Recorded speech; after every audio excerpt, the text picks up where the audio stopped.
Welcome to James Watt Thoughts. Today we'll see about the different type of process. One is isochoric process where the volume remains constant. It means no mechanical work is being done by the system. Okay. In a PV diagram, okay, P1 V1 is the initial point and P2 V2 is the final point. You can see there is no change in the volume. Okay, by putting this in the first law, okay, Q is equal to W by delta U. W plus delta U means heat supplied is equal to work done plus change in temperature.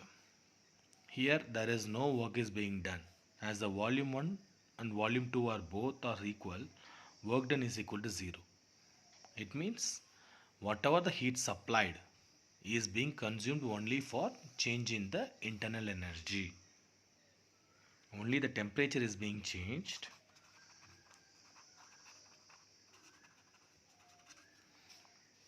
No change in the volume. Okay, this is called isochoric process. The second one is isobaric process where the pressure remains constant. Okay, in the PV diagram, P1 V1 is the initial point and P2 V2 is the final point. The pressure remains same and whatever the temperature is being given, based on that the volume is keep changing. Like we can take the example of engine, okay, where the volume changes, pressure also changes. I agree, I am not denying it. When we are keeping it in if we are controlling the pressure, then the volume alone will change.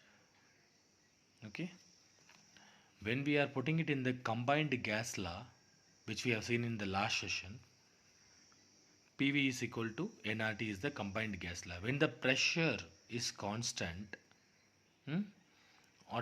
then N is also constant as well as R is also constant in the particular closed system. When the pressure is constant, volume is directly proportional to temperature. Okay, by putting this in the first law of thermodynamics, okay, we will get the work done is equal to integration of volume change with pressure. We can put it like this: work done is equal to integration of V1 to V2 PdV. That can be rewritten as something like this: work done is equal to pressure into change in volume, P into delta V. Okay, if this output is coming as positive, then some work is done by the system. If the output is coming as negative, then some work is done on the system, not by the system. Okay, this is what about isobaric process. Now we'll move to the isothermal process. In isothermal process, the temperature is constant. Basically, it is a hypothetical one, which is not a natural one at all. Okay, let us consider a process something like I will explain you on it.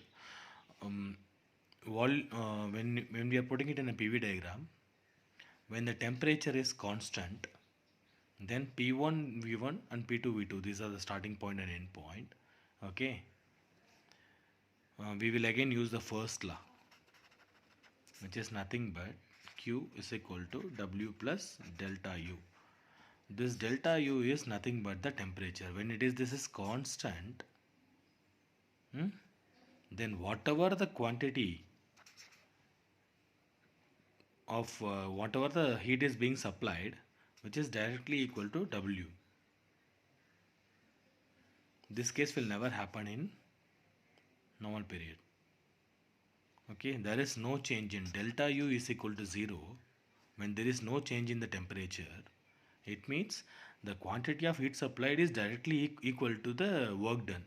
which is not at all possible in real world. That's why this is a hypothetical process, hypothetical one, which is not a natural one, we used to say. Okay.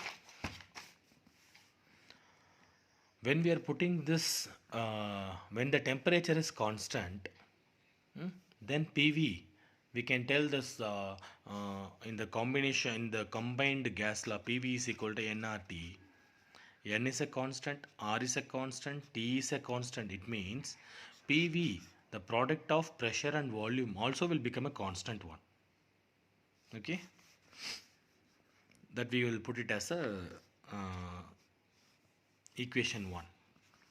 The work done, we have seen in the last process, the work done is equal to integration of PdV, integration of pressure into change in volume.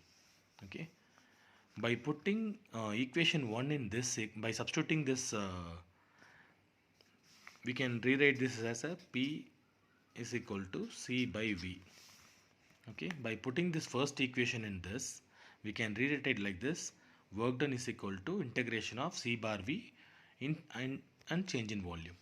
Okay, as C is a constant, we can take it out. Work done is equal to C integration of V1 to V2 1 by V dV. We can rewrite like this. By taking out the integration and differentiation, we can say work done is equal to constant into log of V from V1 to V2. This can be rewritten as work done is equal to constant into log of V2 minus V1. Okay. By substituting again the first equation in this, okay, work done at point 1 is equal to P1 V1 into log V2 minus log V1, which is nothing but P1 V1 log of V2 by V1. At point 2 is equal to P2 V2 log of V2 minus V1, which can be written as P2 V2 log of V2 by V1. We all know that pressure is inversely proportional to the volume. When we are converting this equation in terms of pressure, it will become like work done is equal to pressure into volume of that point into the log of pressure at first point to the pressure at last point. For volume, work done is equal to pressure and volume at the first point into the log of volume at second point divided by volume at first point. The pressure and volume is inversely proportional to each other.